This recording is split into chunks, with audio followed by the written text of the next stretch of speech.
Et si la plupart de nos actions de tous les jours, des trucs aussi simples que dire bonjour à un voisin, étaient en fait des actes d'anarchie? C'est l'idée un peu folle et assez provocatrice qu'on va décortiquer ensemble aujourd'hui en se basant sur notre texte de référence. Alors pour y voir plus clair, on va suivre un plan assez simple. D'abord, on va regarder ce que notre source s'appelle l'anarchiste du quotidien. Ensuite, on essaiera de donner une vraie définition à l'anarchie. Puis on verra ce qui s'y oppose vraiment. Après ça, on plongera dans une métaphore assez surprenante, celle de la ferme des singes, et on terminera avec une question de fond. Est-ce que c'est la cohérence ou la peur qui guide nos choix de société? Allez, on entre direct dans le vif du sujet. La source commence très fort, avec une affirmation qui vient bousculer nos certitudes. L'idée, c'est de nous faire voir d'un œil nouveau ce qui nous semble complètement normal. Prenons un exemple tout bête. Saluer ses voisins. C'est une interaction sociale, on est d'accord, mais elle est purement volontaire. Personne ne nous y oblige avec une loi ou une amende.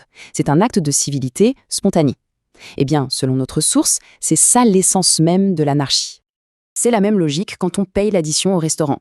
On honore un contrat tacite. C'est un échange basé sur un accord et une confiance mutuelle, pas sur la menace. C'est un autre exemple parfait de coopération volontaire, donc un autre acte fondamentalement anarchiste. Et ça marche même pour nos loisirs. Qu'on soit sur un terrain de rugby ou sur les planches d'un théâtre, on s'organise, on coopère, on suit des règles communes. Tout ça sans qu'une autorité extérieure nous force à le faire. On choisit de jouer le jeu. Alors quel est le point commun dans tout ça? C'est simple en fait. Aucune de ces actions n'implique la force, la coercition. Tout est basé sur le respect, la discussion, la reconnaissance que l'autre est souverain, tout comme nous. Voilà ce que c'est l'anarchie du quotidien, des interactions civiles et volontaires. Bon, si dire bonjour à son voisin, c'est de l'anarchie, alors le mot anarchie ne veut peut-être pas du tout dire ce qu'on imagine. Il est temps de remettre les choses à plat et de le redéfinir. Voyons ce que le texte nous propose comme définition. Oubliez l'image du chaos, des bombes et du désordre. La source, elle, propose une vision radicalement différente. L'anarchie, ce serait un état de respect absolu pour la personne et la propriété des autres. Un système où les conflits se règlent par la discussion, pas par la violence. Un monde d'interaction pacifique et volontaire. Et la source pousse le bouchon encore plus loin. Elle nous dit que notre préférence naturelle presque instinctive pour la paix et la tranquillité, eh bien c'est une impulsion anarchiste. L'idée, c'est qu'au fond, on serait tous programmés pour préférer un ordre qui vient de nous-mêmes plutôt qu'un chaos imposé par la force. Maintenant, là où ça devient vraiment intéressant, c'est quand la source nous explique ce qui n'est pas anarchiste. Le contraste est assez saisissant. Ce tableau, il est super parlant. D'un côté, l'action individuelle et volontaire. De l'autre, l'action collective et coercitive. Et regardez bien les derniers points, c'est là que ça pique. Voter et parler au pluriel sont classés comme non anarchistes. Pourquoi? Parce que dans cette logique, ils représentent une volonté collective qui s'impose à l'individu, ce qui est le cœur même de la coercition. Et voilà, on arrive au cœur du réacteur. L'acte anti-anarchiste par excellence, selon notre source, c'est ça. Utiliser l'État, décrit ici comme une organisation armée, pour forcer les autres à vivre selon nos propres préférences. C'est en quelque sorte déléguer sa propre violence. C'est la critique la plus fondamentale du texte. Pour que cette critique de l'État soit bien claire, le texte utilise une image, une métaphore assez, disons, marquante pour qu'on visualise bien la situation. Alors voilà l'histoire. Imaginez la société comme une grande ferme. Dans cette ferme, les citoyens, nous tous, on serait les vaches. Le gouvernement, les politiciens, les hauts fonctionnaires, eux, ce seraient les singes qui dirigent l'exploitation. La ferme elle-même, c'est la société contrôlée par l'État. On passe donc d'une relation de coopération à une relation de contrôle. L'éleveur et son troupeau. Et c'est là que la source pose la question qui fâche. Pourquoi, nous demande-t-on, est-on prêt à accorder une liberté d'action quasi totale aux singes, au gouvernement, tout en ayant si peur de la liberté de nos semblables, des autres vaches? Cette phrase, elle est un peu choc, mais elle dénonce ce qui est perçu comme une incohérence majeure. D'un côté, vouloir imposer des règles très strictes aux autres citoyens, le socialisme pour toi, et de l'autre, désirer une liberté d'action totale pour l'entité qui nous contrôle, ici l'État-providence, surnommé « ta mère » dans la citation.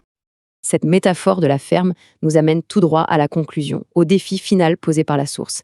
Et là, on quitte l'abstrait pour revenir à du très concret, avec des chiffres qui font réfléchir et qui nous obligent à choisir notre camp, la cohérence ou la peur. La question est posée de manière très directe. On nous demande de réfléchir à la source réelle du danger. Est-ce vraiment notre voisin ou cette organisation armée qui, elle, possède des tanks et des missiles? Attention, accrochez-vous. 270 millions. c'est le nombre de personnes qui, selon les calculs de la source, ont été tuées par leur propre gouvernement au cours du XXe siècle. Ce chiffre a un nom, le démocide. Et quand on met ça en perspective, le résultat est sans appel.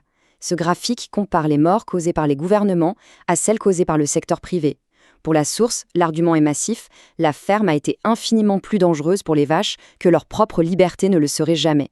C'est un argument contre la prétendue bienveillance de l'État. Et on termine avec ça, le défi final. Si on pratique et qu'on préfère l'anarchie, c'est-à-dire la coopération volontaire dans presque tous les domaines de notre vie, pourquoi s'arrêter en si bon chemin? Pourquoi ne pas appliquer cette logique jusqu'au bout? Pour soi et pour les autres.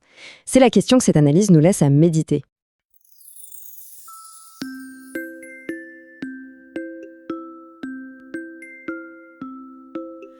Vache, vache, vache, vache.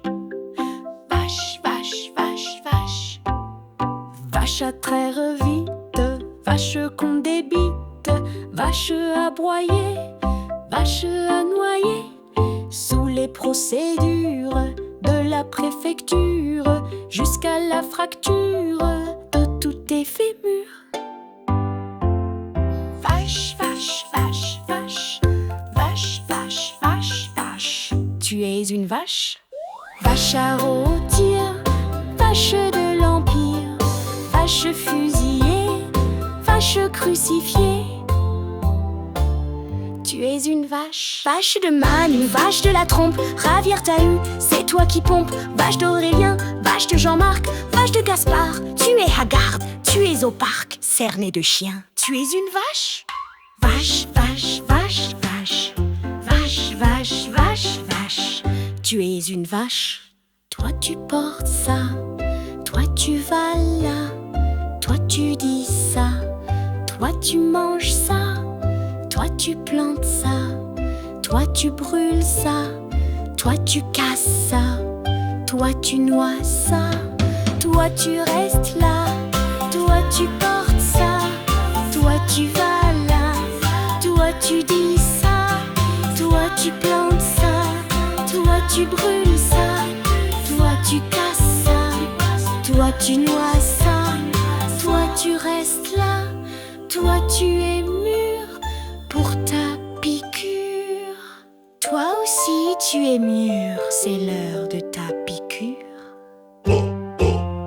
Vache à rôtir, vache de l'Empire, vache fusillée, vache crucifiée.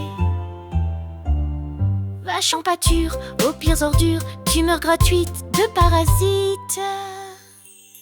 Tu es une vache, tu es une chose, tu es une vache, tu es une chose, tu es une vache, tu es une chose, tu es une vache, tu es une chose, tu es la chose qui vache, tu es la vache qui chose, tu es la chose qui vache, tu es la vache qui chose, tu es la chose qui vache, tu es la vache qui chose, tu es la chose qui vache, tu es la vache qui vote, tu es la vache qui vote, tu es la vache qui vote, tu es la vache qui vote, tu es la vache qui vote, tu es la chose qui vote, tu es la vache qui vote, tu es la chose qui vote, tu es la vache qui vote, tu es la vache qui vote, tu es la chose qui vote, tu es la vache qui vote, tu es la chose qui vache, tu es la vache qui vote, tu es la chose qui vache, tu es la vache qui vote. Tu es la chose qui vache, vache, vache, vache, vache, vache. Tu es la chose publique. Chose publique, chose private, chose publique, chose publique, chose publique, chose publique, chose publique, chose publique, chose publique. Gloire à l'esclavage.